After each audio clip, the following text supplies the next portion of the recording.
Welcome बच्चों, हमारे YouTube channel की ऑफ सक्सेस में आपका फिर से एक बार स्वागत है। मुझे लास्ट वीडियो में कमेंट्स आया कि ma'am please make video of square root. तो आज का वीडियो स्क्वायर रूट टॉपिक पे ही बनने जा रहा है और उसमें मैं आपको 3 डिफरेंट मेथड सिखाने वाली हूँ जो आपको स्कूल के लिए और कॉम्पिटिटिव एग्जाम दोनों के लिए काफ़ी यूजफुल है। तो वीडियो में लास्ट तक ज़रूर बने रहे।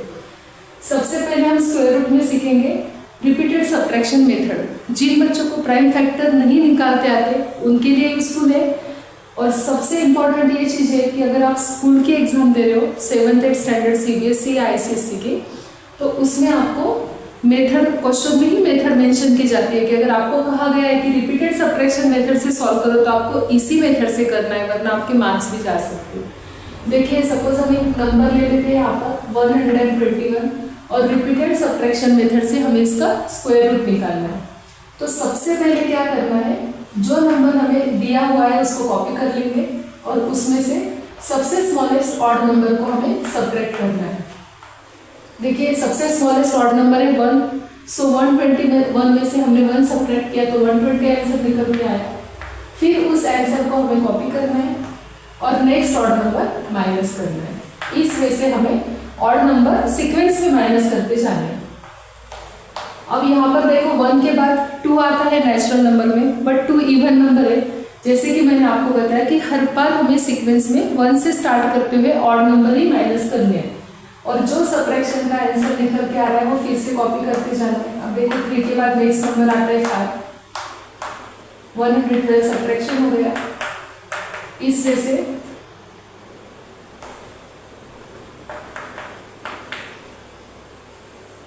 हो गया। फिर 105 में से हमने 9 को माइनस कर दिया, 96 हुआ।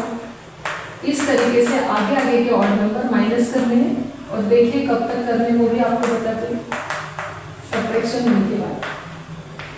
अब 72 में से नेक्स्ट ऑड नंबर हम एक के नीचे एक लिख लें ताकि कोई मिस ना हो हमारा।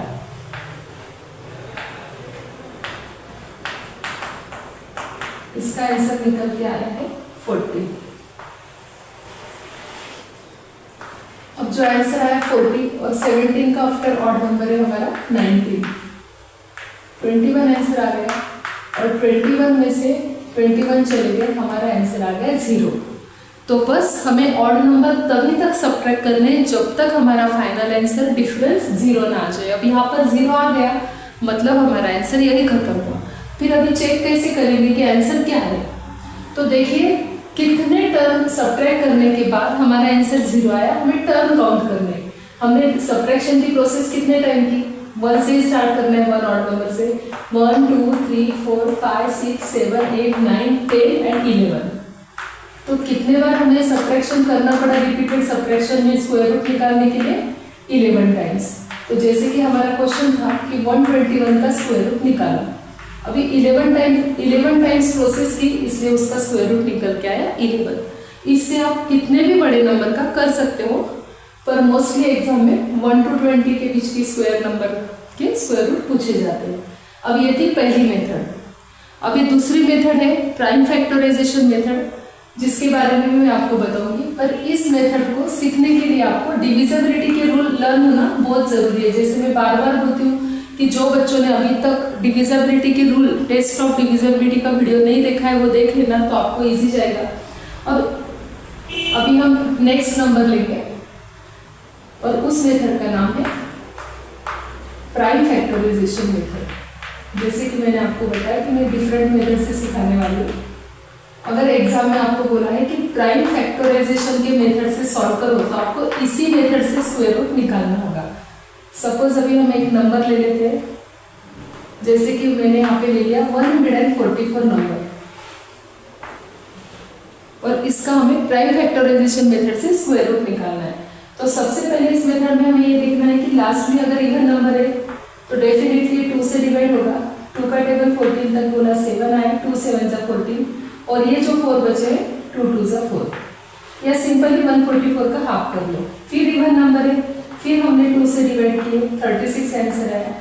जब तक नंबर इवन है उसको 2 से ही डिवाइड करते जाएंगे। अब देखिए यहाँ पे ऑड नंबर आ गया 9 और 9 की सम वैसे भी 3 से डिविजिबल है, 9 से भी है, लेकिन क्वेश्चन का मेथड का नाम ही है कि प्राइम फैक्टराइजेशन, मतलब इस साइड में कंपलसरी प्राइम नंबर होना चाहिए। बच्चे क्या मिस्टेक करते हैं, सॉल्व अच्छे से करते हैं पर समटाइम्स वो यहाँ पे कंपोजिट नंबर ले लेते हैं तो उनका आंसर रॉन्ग हो जाता है। अब यहाँ पर 9 है, इसलिए 9 3 से डिविजिबल है, 3 1 जा 3। जब तक 1 ना आए हमने इसे सॉल्व किया। अब स्क्वायर रूट है तो 2 2 नंबर के ग्रुप बनाने इक्वल नंबर के, जैसे हम 2 को 3 के साथ नहीं जोड़ सकते, 2 2 और कितने ग्रुप बने यहाँ पर, हर ग्रुप में से एक नंबर को पिक आउट करना है। यहाँ पे फर्स्ट है 2, फिर से सेकेंड ग्रुप में 2 है और थर्ड ग्रुप में 3 है। 2 2 जा 4, 4 3 जा 12, इसका मल्टीप्लीकेशन हो गया 12। दिस मीन्स कि 144 का स्क्वायर रूट है 12। अब 144 को आप रिपीटेड सबट्रैक्शन मेथड से भी करोगे तो सेम आंसर आएगा, प्राइम फैक्टराइजेशन से करोगे तो भी यही आंसर निकल के आएगा। अभी तीसरी बहुत इंपॉर्टेंट मेथड है।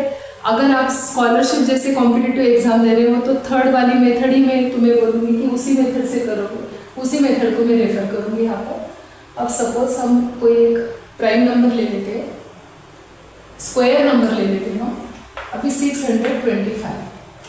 अब इस मेथड से इजी क्या है कि बहुत सारे सब्ट्रैक्शन भी नहीं करने हैं आपको, साथ ही यहाँ पर अगर किसी को डिविजिबिलिटी के रूल लर्न नहीं है तो भी इसमें कोई दिक्कत नहीं जाती। और सबसे इंपॉर्टेंट चीज़ कि यहाँ पर 3 डिजिट 4 डिजिट 5 डिजिट 6 डिजिट कितना भी बड़ा स्क्वायर नंबर दिया तो इस मेथड से आप एकदम सिंपल वे से कर सकते हो। तो देखिए 625 को किस तरह से सॉल्व करना है, हमें राइट साइड से 2 2 नंबर के ग्रुप बनाते जाना है, उस पर से सिंपली बार दे देना है। अब यहाँ पर अगर यहाँ पे फिर से 2 नंबर आते हैं, 4 डिजिट है तो फिर से 2 का ग्रुप बनेगा। 5 नंबर से तो 2 का पहला ग्रुप, फिर से 2 नंबर का एक ग्रुप और बचे हुए 1 का। पर यहाँ पे 3 डिजिट होने से पहले 2 नंबर का ग्रुप बना और बचे हुए नंबर का एक ग्रुप बना। इसका मतलब क्या हुआ कि लेफ्ट में 1 या 2 कितने भी डिजिट बच सकते हैं, ग्रुप हमेशा राइट से बनाना है। अब यहाँ पर हमें देखना है कि जिसके ऊपर बार है वो है नंबर 6 और 6 is not a perfect square, वो किसी का भी स्क्वायर नहीं। आप बोल के देखो 1 1 जा 1, 2 2 जा 4, 3 3 जा 9, मतलब 6 तो है नहीं। तो 6 में से माइनस हो सकता है ऐसा परफेक्ट स्क्वायर नंबर कौन सा है। आप चाहे तो नया सीख रहे हो तो यहाँ पर स्क्वायर नंबर लिख के भी प्रैक्टिस कर सकते हो। देखिए 6 में से माइनस होने वाला सबसे नज़दीक का स्क्वायर नंबर है 2 2 जा 4, क्योंकि 3 3 जा 9 यहाँ पर बिगर हो गया। तो हमने क्या किया, 2 2 जा 4 लिख के माइनस कर दिया। और जब भी तुम पहली वाले स्टेप में जब भी तुम स्क्वायर नंबर लोगे उसको फिर से यहाँ पे ऐड कर लेना, और वो ऐड जो करोगे उसका आंसर हमेशा टेंस में लिखना है, ना कि यूनिट्स में। देखिए क्या किया, सिंपली 6 का नियरेस्ट स्क्वायर नंबर था 2 2 जा 4, सो हमने 2 2 जा क्वेश्चन में 2 लिखा, 4 है इसलिए ये इस मेथड का नाम बताना भूल गई मैं आपको, इसको हम डिवीजन मेथड बोलते हैं। और ये सबसे इम्पोर्टेंट मेथड है, इससे आप कितने भी हार्ड स्क्वायर रूट निकाल सकते हो एक ही मेथड से, सिर्फ आपको इसकी प्रैक्टिस ज़्यादा करनी होगी। तो 2 2 जा 4 किया, डिफरेंस आया 2, और इस 2 को फिर से एक बार ऐड करना है, उसका आंसर हमें टेंस में लिखना है। यूनिट में खाली जगह क्यों छोड़ी है वो भी बताती हूँ। और ये बार के साथ जो ग्रुप है वो पूरा ग्रुप हमें एक साथ नीचे कैरी डाउन करना है, हम इसमें से सिर्फ 2 नहीं ले सकते। अब यहाँ पर 6 के ऊपर बार था, सिंगल डिजिट था इसलिए हमने उसको सॉल्व किया। अब यहाँ पर 25 के ऊपर बार है इसलिए 25 लिया। अब ये जो डैश छोड़ी है वो इसलिए छोड़ी है, देखो कि परफेक्ट स्क्वायर नंबर हमेशा 0 1 यूनिट बेस वैल्यू में अगर 4 5 6 या लास्ट में 9 आया तो ही वो परफेक्ट स्क्वायर होते हैं। अब ये डैश से हमें पता चलता है कि ऐसा कौन सा नंबर है जिसके यूनिट में 5 आए। तो देखिए यहाँ पे 3 के भी नहीं आता, 4 4 जा 16 यूनिट में 6 निकल के आ रहा है, लेकिन 5 5 जा 25 में यूनिट में 5 निकल के आ रहा है। इसका मतलब अगर एक परफेक्ट स्क्वायर है 625 तो यहाँ पे 100% 5 ही आएगा।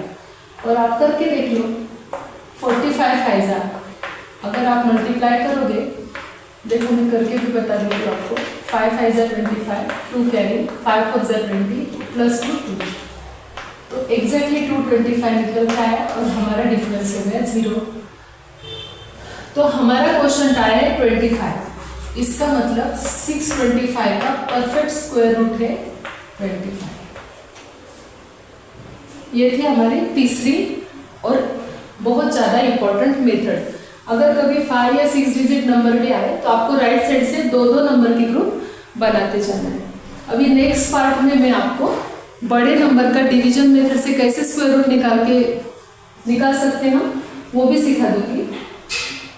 अगर आप ऐसे ही स्टडी रिलेटेड कोई भी टॉपिक पे वीडियो चाहते हो तो मुझे कमेंट्स में डालो। जैसे पिछले वीडियो में बच्चे ने स्क्वायर रूट पे वीडियो की डिमांड की थी और उसके वजह से मैंने इस टॉपिक पे भी वीडियो बना दिया है। अगर आप ऐसे ही कोई स्टडी रिलेटेड टॉपिक पे वीडियो चाहते हो तो मुझे कमेंट में ज़रूर लिखो। मैं पूरी कोशिश करूँगी कि उस टॉपिक पे आपके लिए वीडियो बना दूँ। वीडियो पसंद आया तो लाइक करना और अभी तक चैनल को सब्सक्राइब नहीं किया है तो ज़रूर कर लेना।